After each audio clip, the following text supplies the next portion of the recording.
Je suis Jessica Bamba, je suis animatrice, actrice, productrice et femme d'affaires. Je suis Nessindri, entrepreneur, maman, présentatrice, productrice aussi à ses heures perdues.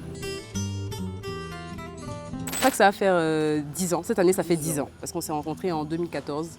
Ça passe vite. On doit fêter. Je suis vieille, hein. Non, on doit faire quelque chose. Ouais, je pense aussi. On a commencé à ce midi. Au départ, on était simples collègues. Jessica était un peu on va dire la mature du groupe. Vous n'avez pas remarqué, ceux qui ont suivi ces midis depuis le début, là, les vendredis, on se retrouvait pour des folies. On faisait des spectacles de folie. Chacun avait sa chronique en semaine. Mais les vendredis, on se retrouvait pour la folie. On recevait un invité, puis avec cet invité, on devait faire pas mal de choses. En tout cas, pour mettre cet invité à l'honneur. Mais Jessica n'était jamais là. Elle n'avait jamais le temps. C'est pour ça qu'on dit dans la vie, là, faut jamais prendre moitié de cola pour faire sacrifice. Le vrai point, c'est que moi, je travaille en entreprise. Donc, je volais 1 heure de temps dans mon heure de travail là pour venir à ces midis. Donc, j'avais même pas le temps, mais j'avais mal. Je voyais leur délire, j'avais tellement mal. Parce que Lago est mal. Tu sais pas ça, Lago avait chaud, c'était chaud sur moi. En tout cas, moi, puis on était braisé. Donc, elle venait, je dis, Jessica la mature. Et puis quand elle arrive, vous voyez, non, son air là.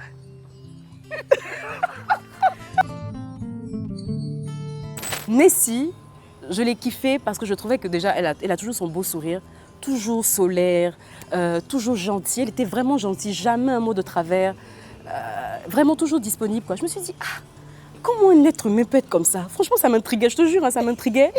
Et ouais, c'est pour ça que je me suis rapprochée de toi. Je me suis dit, elle est tellement gentille, Seigneur, contamine-moi un peu.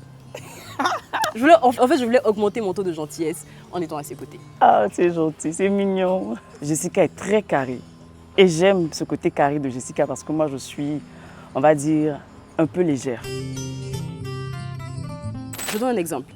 Tu viens raconter à ta copine qu'il y a quelqu'un qui t'a fait quelque chose, genre tu es vraiment en colère. Tu t'attends à ce que ta copine te défende, genre qu'elle dise « mais franchement, cette personne n'est pas bien ». Jamais un mot de travers. Non, mais si, franchement, c'est abusé. Mais pourquoi tu aimes tout jouer les go carrés, genre, dangereuse? Tu m'avais comment? Tu sais que il t'avait surnommé Surnommé comment? Sévérina. Sévérine à la sévère. Je me rappelle. C'est elle? Mais c'est elle? Mais ça se voit que c'est elle. Jessica, vous êtes ensemble, vous allez manger, passer un bon moment. 2 jours plus tard, tu l'appelles. Ah, je suis à Paris. Mais non, ça compte pas. Ça compte pas? Ça compte pas. Non, bah attends, pourquoi je suis sombre? Oui, c'est pas. On dit ça comme ça, faut choisir une, non, c'est toi.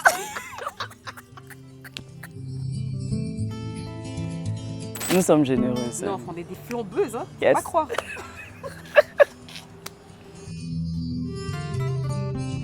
Jessica Bamba. C'est moi. Je dirais moi. Parce que c'est moi qui envoie toujours les sujets. Mais en fait, on est plus à vérifier nous-mêmes nos propres vies. C'est ça. Sont déjà tellement chargés. En 2 heures de temps, on peut parler que de nous, quoi. Donc, ouais. On s'affaire sur nos vies. Ceux qui partagent nos vies là, vraiment, sachez que vous êtes des bons sujets de conversation. Suivez notre regard. Il y en a beaucoup de projets en commun. Et d'ailleurs, on a un qui est sorti là récemment, Les Pères de Babi, la série sur laquelle on est toutes les deux. Donc, elle joue le rôle de Fifi. Moi, je joue le rôle d'une jeune femme de 35 ans qui a réussi pleinement sa vie professionnelle, mais qui est célibataire, crime de lèse-majesté, dans une famille musulmane où la petite sœur s'est mariée en premier. Donc, je vous laisse deviner. Mes parents ont une seule obsession, que je trouve un gars. D'ailleurs, pourquoi tu es célibataire? Toi aussi, pas te dit, si te dit à quel moment les gens vont aller regarder pour savoir que je suis célibataire. Bon, parce que nous tous, on a vu. Vu quoi? Donc, il y a une photo, elle regardait, elle a zoomé d'une manière. Là. Moi-même, ça m'a intriguée. Je regardais la lingerie. Est-ce qu'elle parlait de quelque chose? J'ai dit, il y a une photo, elle a zoomé. Donc, Awa, elle a 35 ans, elle est célibataire, elle ne s'intéresse pas aux hommes, mais elle s'intéresse à la lingerie. Qui a dit qu'elle ne m'intéresse pas aux hommes? En tout cas, regardez la série, vous-même, vous allez juger. Sur cette production-là, j'étais devant et derrière la caméra. Donc, quand j'étais vraiment dans mon rôle derrière, j'étais, comme elle dit, carré, quoi. Donc, ça s'est bien passé. Et puis, Nessie, elle est vraiment cool. Elle est vraiment facile à vivre. Voilà. Bon, il y a juste des fois où elle venait en retard, mais pour ça, qu'est-ce que j'y peux? Donc, ça s'est super bien passé. C'est du cinéma, mais c'est vraiment la réalité, en fait. Ce sont des moments de vie qu'on transmet à travers le script qu'on a. Donc, vous allez sentir qu'il y a beaucoup de choses vraies dedans. Surtout les scènes où on se retrouve ensemble, il y a beaucoup de choses vraies. Et on a eu des séquences ensemble qui étaient mémorables, qu'on a kiffé, mais de fou. des éclats de rire. Trop de beaux dago. sourires. Il y avait une scène où je devais pleurer. Mais ça ne sortait pas. Quand c'est le côté de Nessie, moi, partout où je suis, je prône la bonne humeur, je prône, on va dire, la positive attitude et tout ça. Et il y a une scène où on me demande de pleurer. Ah, comment il y a pleuré? Ah. Et honnêtement, ça a toujours été difficile pour moi de pleurer au cinéma depuis que j'ai commencé le cinéma. La plupart du temps, pour aller vite avec les autres producteurs, on met des larmes ou bien on se contente juste de ce que je donne. Mais cette fois-ci, là, Eric Osseri dit non, ça passe pas, Nessie. Tu pleures, ça ne vient pas du plus profond de toi. Moi, pour pleurer, là, c'est difficile. Donc là, il y a Jessica qui vient et elle me connaît. Elle sait qu'il y a quelque chose qui peut me faire éclater en sanglots. Et là, elle le sort.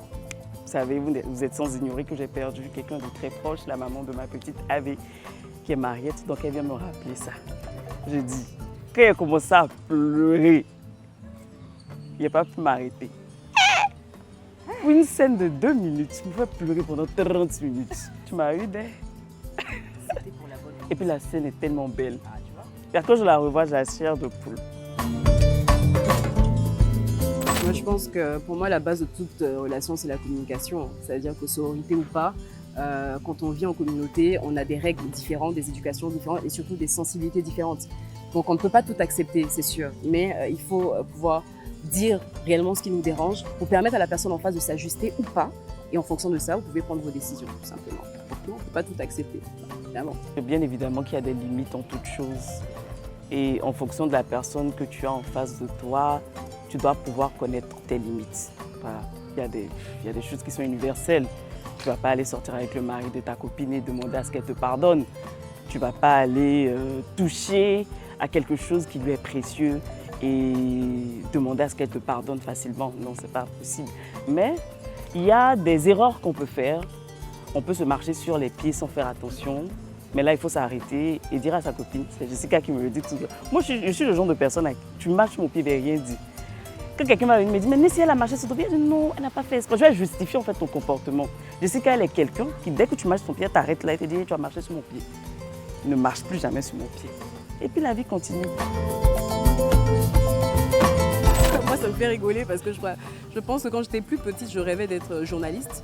Et ça a changé parce que j'ai vu un film où on a tué une journaliste en fait. Donc j'ai complètement changé de cap. Et donc là, je pense que la petite fille doit se dire « Waouh, on l'a fait, on est là, franchement, ouais.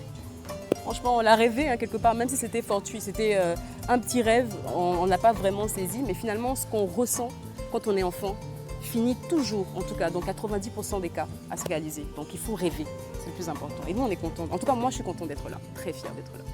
Honnêtement, à 20 ans, je me voyais DRH dans une entreprise, avoir une vie de DRH quoi, administrative et tout ça, parce que je venais de finir mon cycle d'ingénieur en gestion des ressources humaines. J'avais commencé en tant que gestionnaire des ressources humaines dans une entreprise de la place, donc c'était mon plan de carrière, quoi. Je finis là, je gravis les échelons, je gère le personnel, quoi. Et puis pourquoi pas après avoir ma propre entreprise, voyager, parcourir le monde. Si tu m'avais parlé de télé, je t'aurais dit que tu me mens. Tu me mens, ouais.